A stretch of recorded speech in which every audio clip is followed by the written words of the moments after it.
وآتينا موسى الكتاب وجعلناه هدى لبني إسرائيل ألا تتخذوا من دوني وكيلا ذرية من حملنا مع نوح إنه كان عبدا شكورا وقضينا إلى بني إسرائيل في الكتاب لتفسدن في الأرض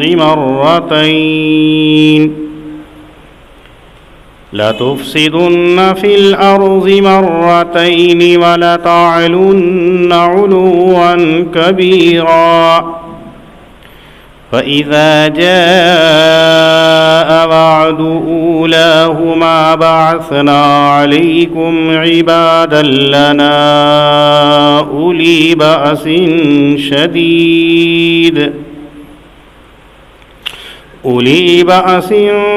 شديد فجاسوا خلال الديار وكان وعدا مفعولا صدق اللہ العظیم۔ اللہ رب العزت نے بنی اسرائیلیوں کے اوپر بہت انعامات کیے ہیں، احسانات کیے ہیں۔ شروع پارے سے لے کے 15ویں پارے تک مختلف مقامات پر اللہ تعالیٰ نے ذکر کیا ہے۔ ان کے اوپر اتنے احسان جو فرمائش کرتے اللہ پوری کر دیتے، جس چیز کا مطالبہ کرتے اللہ پورا کر دیتے۔ ایسی چیزیں ان کو کھلائیں جو کسی اور کو نہیں کھلائی گئیں۔ کہیں بٹیر کھلائی جا رہی ہیں، کبھی من و سلوہ ہے، کبھی آسمان سے دسترخوان کا نزول ہو رہا ہے، کبھی کچھ اتنے انعامات۔ یہ کہتے ہیں اللہ کا دیدار کرا دو، طور پر لے جا کر کے اللہ جلوہ بھی دکھلا دیتے ہیں۔ لیکن ان تمام کے باوجود ان کی سرکشی اور ان کی نافرمانی حد سے بڑھتی چلی گئی۔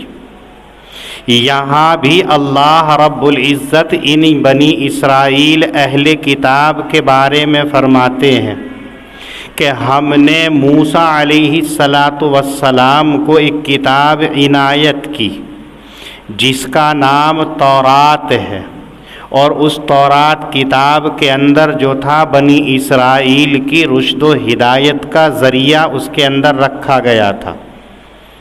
کیسے یہ ہدایت پا سکتے ہیں، کیسے فلاح یاب ہو سکتے ہیں، کون سے کام دنیا میں کرنے ہیں، کون سے رکنا ہے۔ ہدایت بنائی تھی اللہ نے، وہ کتاب دی تھی۔ خود حضرت موسیٰ علیہ السلام کو ان لوگوں کے لیے ہدایت کا سرچشمہ بنا دیا تھا۔ سیدنا موسیٰ علیہ السلام ان کے درمیان کے اندر رہے، ان کو سمجھاتے رہے، ان کے مظالم کو برداشت بھی کرتے رہے۔ کبھی انہوں نے اپنی ڈگر سے راہ فرار کو اختیار نہیں کیا، کبھی اللہ کی مخالفت نہیں کی، اللہ سے بغاوت نہیں کی۔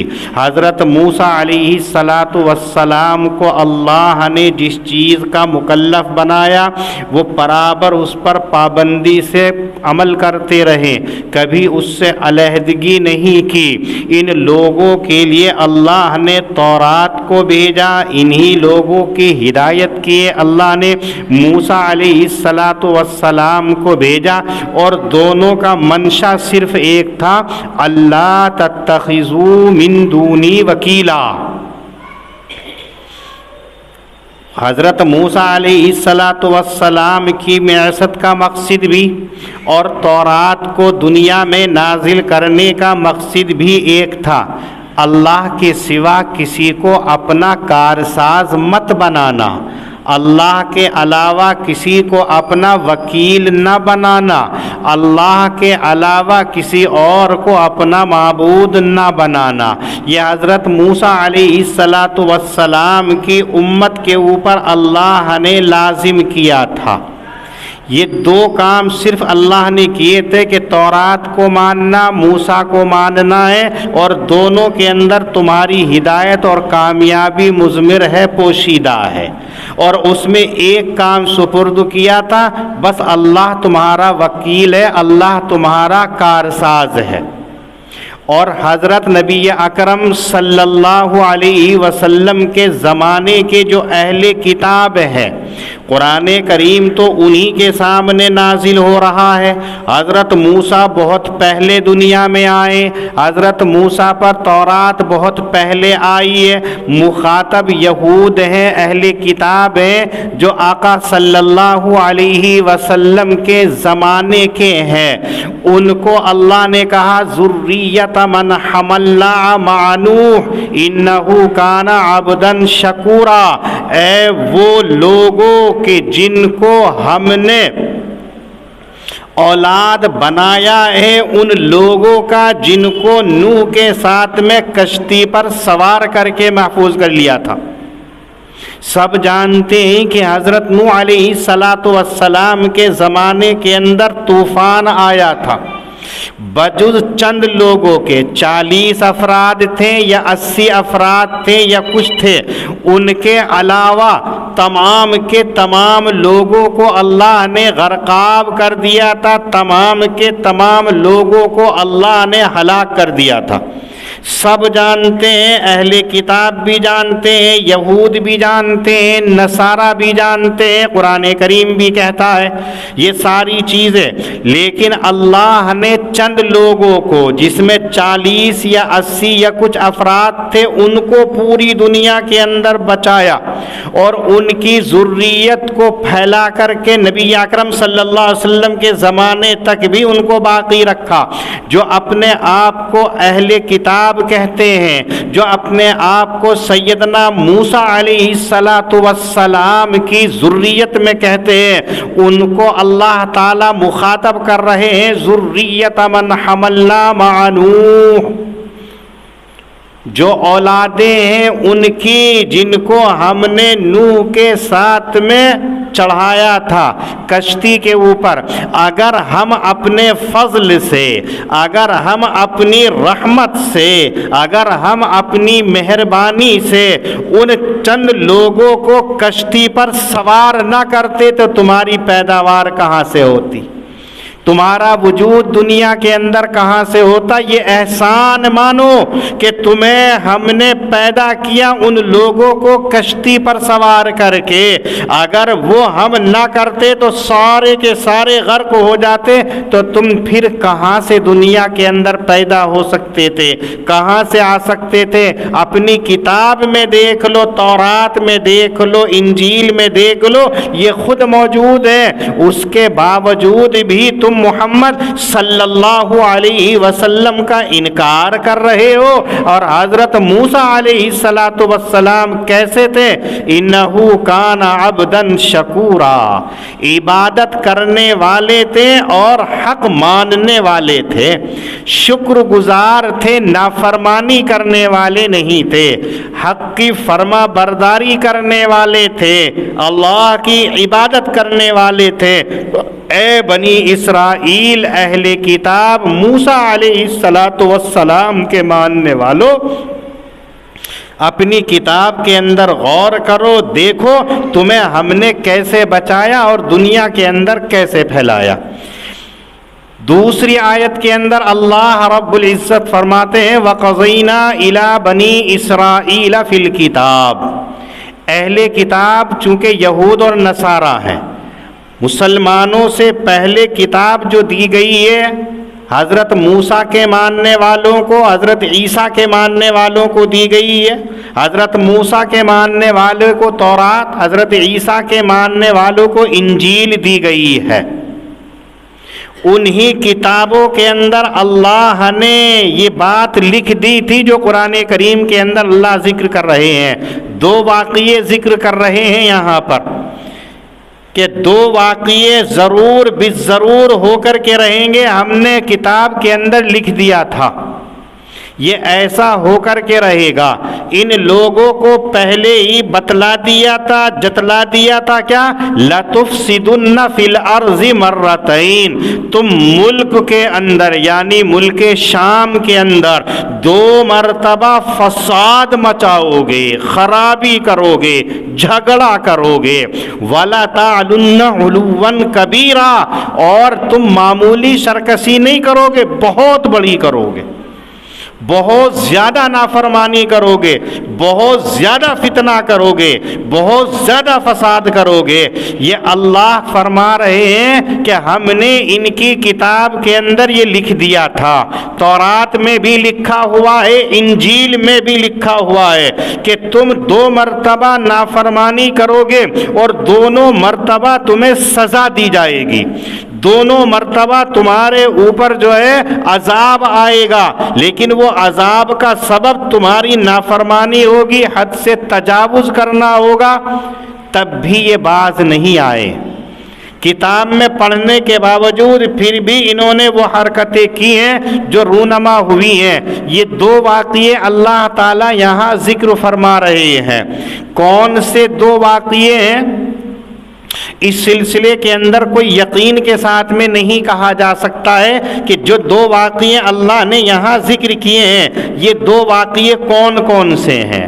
البتہ تاریخ کی کتابوں کے اندر، پرانی کتابوں کے اندر جو اللہ یہاں ذکر فرما رہے ہیں ایسے 6 واقعے تقریباً ذکر کیے ہیں کہ 6 مرتبہ ایسے حالات بنے جن کی وجہ سے اللہ نے ان اہل کتاب کی سرزنش کی، ان کی نافرمانی پر پکڑ کی، لیکن جیسی سنبھل جاتے تھے اللہ تعالیٰ ان کے حالات کو سازگار کر دیتے تھے۔ اس کے باوجود بھی ان کی سرکشی آخر وقت تک ختم نہیں ہوئی ہے۔ ان 6 واقعوں میں سے 2 واقعے یہاں ہیں، کون سے ہیں یہ ہمیں نہیں معلوم ہے، نہ قرآن کے اندر اللہ نے صراحتاً ذکر کیا، نہ آقا صلی اللہ علیہ وسلم نے صراحتاً ذکر کیا ہے، البتہ اشارات ملتے ہیں۔ پہلا واقعہ دیکھیے کون سا ہے جو تاریخ کے اندر ہے۔ حضرت سلیمان علیہ السلام نے مسجد اقصی کو تعمیر کرایا ہے۔ مسجد اقصی تعمیر ہو گئی، حضرت سلیمان علیہ السلام کی وفات ہو گئی۔ وفات کے چند دنوں تک تو یہ اہل کتاب ٹھیک ٹھاک چلتے رہے، لیکن جیسے ہی زمانہ تھوڑا سا گزرا ان لوگوں نے نافرمانی شروع کر دی، سرکشی شروع کر دی، انہوں نے جو ہے دین کے معاملے کے اندر گڑبڑی شروع کر دی، تو مصر کے بادشاہ نے ان کے اوپر چڑھائی کی، اور ان کے چڑھائی کرنے کے بعد میں ان کے شہر کو لوٹ لیا۔ بیت المقدس کے اندر جتنا سونا جتنی چاندی تھی وہ تمام لوٹ لی، اور لوٹنے کے بعد میں واپس چلا گیا، لیکن مسجد اقصی کو اس نے کوئی نقصان نہیں پہنچایا۔ ہاں ان کا مال بھی لوٹا، ان کو پریشان بھی کیا، ان کو سزا بھی دی، لیکن وہ مسجد اقصی سے کچھ نہیں کیا، ایسے ہی چلا گیا۔ یہ بھی بہت بڑی بات تھی۔ ان لوگوں کے ساتھ میں جب اللہ کی مدد تھی، انہوں نے نافرمانی کی تو اللہ نے ایک بادشاہ کو مسلط کر دیا۔ کچھ دنوں کے بعد میں جب یہ سنبھل گئے تو ٹھیک ٹھاک چلتے رہے۔ پھر دوسرا واقعہ پیش آیا ہے۔ حضرت سلیمان علیہ السلام کے بعد میں تقریباً 400 سال کے بعد کے اندر پھر انہوں نے نافرمانی شروع کر دی، جس کا نتیجہ یہ ہوا کہ مصر کا پھر ایک دوسرا بادشاہ ملک شام کے اوپر چڑھ کر کے آیا، اور آ کر کے اس نے شہر کو بھی لوٹا، مسجد اقصی کی بھی بے حرمتی کی، کچھ حصے کو توڑ پھوڑ بھی کیا، قتل و غارت بھی کی، لیکن مکمل کچھ زیادہ نہیں کیا، وہ بھی واپس چلا گیا۔ اس کے بعد کے اندر پھر تیسرا واقعہ ہوتا ہے۔ پھر انہوں نے نافرمانی کی، نافرمانی کے اندر حد سے بڑھے یہ اہل کتاب، تو اب شہر بابل کا جو ایک مجوسی بادشاہ تھا جس کو بخت نصر کہا جاتا ہے، اس نے آ کر کے تیسری مرتبہ پھر ان کے اوپر جو ہے حملہ کر دیا۔ شہر کو لوٹا، شہر کے اندر ہڑدنگ بھی مچایا، ان کو سزائیں بھی دی، بہت سارے کام کیے، اور پھر جو بادشاہ تھا وہ بھاگ گیا۔ اس کے بعد میں اسی بادشاہ کے خاندان کے ایک آدمی کو اس نے اپنا نائب بنایا، اور وہی ملک شام کے اندر اس کو حاکم بنا کر کے واپس خزانہ وزانہ لے کر کے اپنے علاقے میں آ گیا، شہر بابل کے اندر آ گیا۔ کچھ دن تک پٹائی رہی تو ٹھیک ٹھاک چلتے رہے، کچھ دن ایسے ہوئے کہ انہوں نے پھر نافرمانی شروع کر دی۔ چوتھا واقعہ پھر پیش آتا ہے کہ اب انہوں نے پھر نافرمانی کی، کیا کہ جس کو بخت نصر اپنا نائب بنا کر کے گیا تھا، اپنا خلیفہ بنا کر کے گیا تھا، وہ پھر بددین ہو گیا اور اس نے بخت نصر سے بغاوت شروع کر دی۔ جس نے اس کو حاکم بنایا اسی کی مخالفت شروع کر دی۔ جیسے خبر پہنچی یہاں پر کہ اس شخص نے تمہاری نافرمانی کر کے بغاوت کر دی اور اپنی حکومت قائم کر لی، تو یہ بخت نصر اپنا بڑا لشکر لے کر کے پھر ملک شام کے اوپر چڑھائی کرا، اور اس وقت کے اندر جا کر کے اس نے وہ قتل و غارت گری کا منظر برپا کیا جو تاریخ کے اندر لکھا ہوا ہے، اتہاس بن گیا ہے کہ ملک شام کا نام و نشان تک مٹا دیا اس نے، پورے شہر کے اندر آگ لگا دی، مسجد اقصی کو مسمار کر دیا، ختم کر دیا، کوئی نشان باقی اس کا نہیں چھوڑا ہے، اور ان کے بہت سارے یہود کو اور اہل کتاب کو قیدی بنا کر کے اپنے ساتھ لے گیا۔ یہ تمام کے تمام وہاں سے بھاگ گئے، میدان ہو گیا، کوئی چیز باقی نہیں رہی۔ اس کے بعد میں 70 سال تک یہ بخت نصر کی حکومت کے اندر ذلت و رسوائی کی زندگی گزارتے رہے۔ جب یہ نافرمانی کی حدیں پار کر گئے تھے تو ظالم بادشاہ مسلط ہو گیا تھا، وہ سب کو ختم کر کے اور اپنے ساتھ قیدی بنا کر کے وہ لے گیا۔ ایک عرصے تک وہیں پر ایسے ہی رہا۔ پھر اس کے بعد کے اندر شاہ ایران نے شہر بابل کے اوپر حملہ کر دیا اور شہر بابل کو اس نے فتح کر لیا۔ فتح کرنے کے بعد میں جب اس نے شہر بابل کا جائزہ لیا تو یہ اہل کتاب ذلیل، رسوا اور ذلت کی زندگی گزار رہے تھے۔ شاہ ایران کو ان کی ماضی یاد تھی کہ یہ کیسے لوگ تھے، اسے رحم آیا، اس نے ان تمام کو جو جلا وطن ہو گئے تھے شہر بابل سے نکال کر کے پھر یہ لے کر کے وہیں ملک شام کے اندر پہنچا دیا، ان کی مدد کی، ان کو وہاں بسایا، اور پہلے والے نمونے کے مطابق جیسے مسجد تھی ایسے ہی مسجد اقصی دوبارہ تعمیر کرا دی۔ اب یہ وہیں پر ایسے ہی رہتے رہے، خوشحالی کی زندگی گزارتے رہے۔ لیکن چونکہ ان کی فطرت اور شرشت آپ نے دیکھی ہے کہ بار بار یہ کوئی نہ کوئی فتنہ شروع کر دیتے تھے۔ قرآن کریم میں ہے کہ بار بار حضرت موسیٰ کے زمانے میں بھی کرتے تھے، تو ان کی سزا کے لیے تھا وَرَفَعْنَا فَوْقَكُمُ الطُّورَ، طور پہاڑ کو اٹھا کر کے کہا تھا یا تو مان لو یہ بھی پسپا کر دیں گے، فوری طور پر کہہ دیا کرتے تھے سمعنا وَأَطَعْنَا، اور جیسے ہی فراوانی ہوتی تو کہتے سمعنا وَعَصَيْنَا۔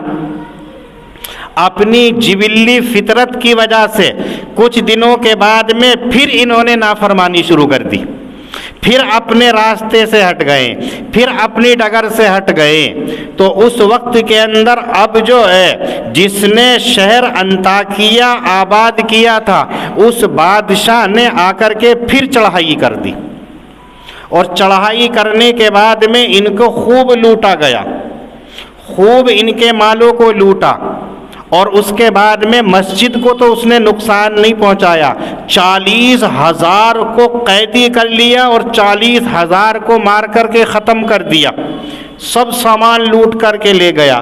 اس کے چلے جانے کے بعد میں اس بادشاہ کے جو نائبین تھے انہوں نے پھر مسجد اقصی کو ختم کر دیا۔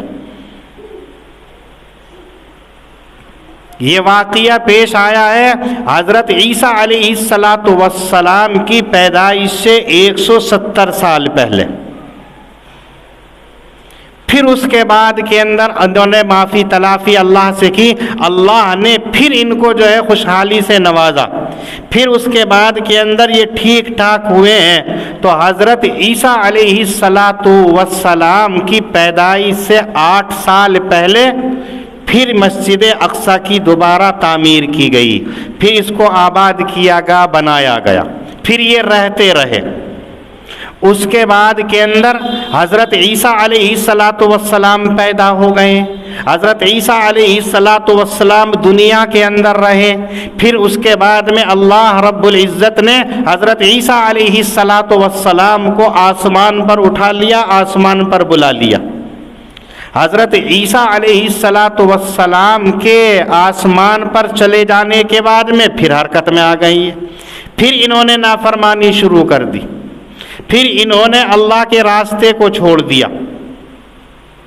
تو اس وقت کے اندر جو ہے روم کے بادشاہوں کا تسلط ہو گیا ملک شام کے اوپر، سلاطین روم کی حکمرانی ہو گئی، اور اس وقت کے اندر انہوں نے آ کر کے دیکھا کہ انہوں نے حد سے زیادہ تجاوز کر رکھا ہے۔ اس وقت کے اندر روم والے جو تھے نہ تو تورات کو ماننے والے تھے اور نہ انجیل کو ماننے والے تھے، بالکل الگ تھے۔ انہوں نے ان پر ظلم کی انتہا کر دی، اور انتہا اس انداز سے کی جیسے پہلے بخت نصر نے تمام شہر کو آگ لگا دی تھی، ایسے ہی انہوں نے بھی پورے ملک شام کو ملیا میٹ کر دیا، ختم کر دیا، مسجد اقصیٰ کو بھی ویران کر دیا، برباد کر دیا، باقی رہ گئی، باقی سب ٹوٹ پھوٹ گئی، اور ان کو پھر ذلت پر مجبور کر دیا۔ یہی حالت رہی ہے حضرت عمر ابن خطاب رضی اللہ تعالی عنہ کے دور خلافت تک۔ حضرت عمر فاروق رضی اللہ تعالی عنہ جب خلیفہ بنے ہیں اور وہ بیت المقدس گئے ہیں، اس وقت کے اندر جا کر کے حضرت عمر فاروق رضی اللہ تعالی عنہ نے مسجد اقصیٰ کی تعمیر کرائی ہے، جو آج آپ کے سامنے موجود ہے، آج تک باقی ہے۔ ان کے اندر دیکھیے یہ چند واقعات ہیں جو تاریخ کے اندر ملتے ہیں، ان میں سے 2 واقعے اللہ تعالیٰ یہاں ذکر کر رہے ہیں، لیکن کون سے ہیں یقین سے نہیں کہہ سکتے۔ ہاں اشارات یہ ہیں کہ جن 2 واقعوں کے اندر مسجد اقصیٰ کو جو ہے زمین بوز کر دیا، ان کو قیدی بنا دیا، ان کو قتل کر دیا، ان کو جلا وطن کر دیا، وہی دونوں شہر ہو سکتے ہیں۔ ایک واقعہ تو حضرت موسیٰ علیہ السلام کی شریعت کا جو بخت نصر نے کیا، اور دوسرا واقعہ ہے حضرت عیسیٰ علیہ السلام کی شریعت میں آنے کا جو سلاطین روم نے کیا ہے، پھر بعد میں حضرت عمر فاروق رضی اللہ تعالیٰ نے اس کو آباد کرایا ہے۔ انہی کو اشارہ کر کے اللہ تعالیٰ یہ بتلانا چاہتے ہیں کہ دیکھیے گا، جب جب تم نے ہماری رسی کو مضبوطی سے تھاما، ہم تمہارے ہوتے چلے گئے۔ اسی کو اللہ نے ایک جگہ کہا وَاعْتَصِمُوا بِحَبْلِ اللَّهِ جَمِيعًا، تم اللہ کی رسی کو یعنی دین اسلام کو مضبوطی سے تھام لو، آپس میں اختلاف نہ کرو، اللہ کی مدد تمہارے ساتھ رہے گی۔ ان واقعات کے اندر یہی ہوا، جیسے یہ نافرمانی کرتے کسی بادشاہ کو مسلط کر دیتے، کبھی مصر کے بادشاہ کو، کبھی روم کے بادشاہ کو، کبھی بابل کے بادشاہ کو، لیکن جب یہ سدھر جاتے اللہ تعالیٰ وہ عذاب ان سے ہٹا دیا کرتا تھا۔ یہ بتا کر کہ اللہ تعالیٰ مسلمانوں سے یہ کہتے ہیں کہ تم بھی اپنی ڈگر سے نہ ہٹو، تم عبادت کرتے رہو، کسی کے بارے میں برا نہ کرو، کسی کے بارے میں برائی کا خیال نہ کرو، تمہیں جو بتایا گیا ہے تم اس کے اوپر عمل کرتے رہو، تمہیں عبادت کرنی ہے عبادت کرتے رہو، اللہ کو معبود ماننا ہے اللہ کو معبود مانتے رہو۔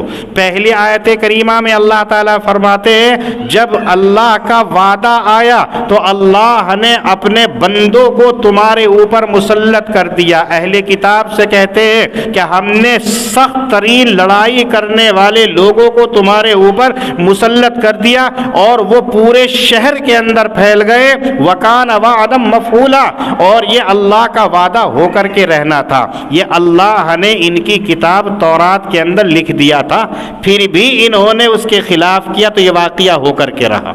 اور پھر اللہ نے حالات کو بدلا تو پھر اللہ نے ان اہل کتاب کو ان لوگوں کے اوپر جنہوں نے ظلم کیا تھا ان پر مسلط کر دیا، ان کے جو اولادوں کو، ان کی جو ذریت کو، ان کے جو مال کو بخت نصر لوٹ کر کے بابل لے گیا تھا، ایران کے شاہ کی بدولت وہ تمام کے تمام ان کی ذریت کو بھی، ان کی اولادوں کو بھی، ان کے مال کو بھی ان کو دے دیا۔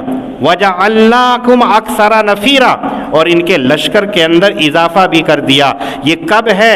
جب انسان اللہ کا ہو کر کے رہتا ہے، اور جب اللہ کو چھوڑ دیتا ہے تو پھر اللہ تعالیٰ جو ہے اس کا ساتھ چھوڑ دیتے ہیں، پھر مدد نہیں آیا کرتی ہے۔ اس لیے اللہ کے ہو کر کے رہو، اللہ کو اپنا بنا کر کے رہو۔ وَآتَيْنَا مُوسَى الْكِتَابَ وَجَعَلْنَاهُ هُدًى لِبَنِي اسرائیل اور دی ہم نے موسیٰ کو کتاب، اور کیا ہم نے موسیٰ کو ہدایت بنی اسرائیل کے لیے کہ نہ ٹھہرائیں وہ میرے سوا کسی کو کارساز۔ ذریۃ من حملنا مع نوح، وہ اولادیں جو ان کی ہیں جن کو ہم نے چڑھایا نوح کے ساتھ میں۔ یقیناً نوح علیہ السلام حق ماننے والے بندے تھے۔ وَقَضَيْنَا إِلَىٰ بَنِي إِسْرَائِيلَ فِي الْكِتَابِ، اور صاف کہہ دیا بنی اسرائیل سے کتاب کے اندر، لَتُفْسِدُنَّ فِي الْأَرْضِ مَرَّتَيْنِ، کہ تم خرابی مچاؤ گے ملک کے اندر 2 مرتبہ، وَلَتَعْلُنَّ عُلُوًّا كَبِيرًا، اور تم سرکشی کرو گے بڑی سرکشی کرنا۔ فَإِذَا جَاءَ وَعْدُ أُولَاهُمَا، پر جب آیا پہلا وعدہ تو بھیج دیا ہم نے ان کے اوپر اپنے بندوں کو جو سخت ہیں لڑائی کے اندر، فجاسو خلال الدیار، اور پھیل گئے وہ شہر کے اندر، وکان وعدا مفعولا، اور وہ وعدہ ہو کر کے رہنے والا تھا۔ ثم رددنا لکم الکرۃ علیہم، پھر ہم نے پھیر دی باری تمہاری ان کے اوپر، وامددناکم باموال وبنین، اور قوت دی ہم نے تم کو مالوں کے ذریعے اور بیٹوں کے ذریعے، وجعلناکم اکثر نفیرا، اور بڑھوتری کی ہم نے تمہارے لشکر کے اندر۔ اللہ پاک ہم سب کو دین کی صحیح سمجھ عطا فرمائے۔ وآخر دعوانا ان الحمد للہ رب العالمین۔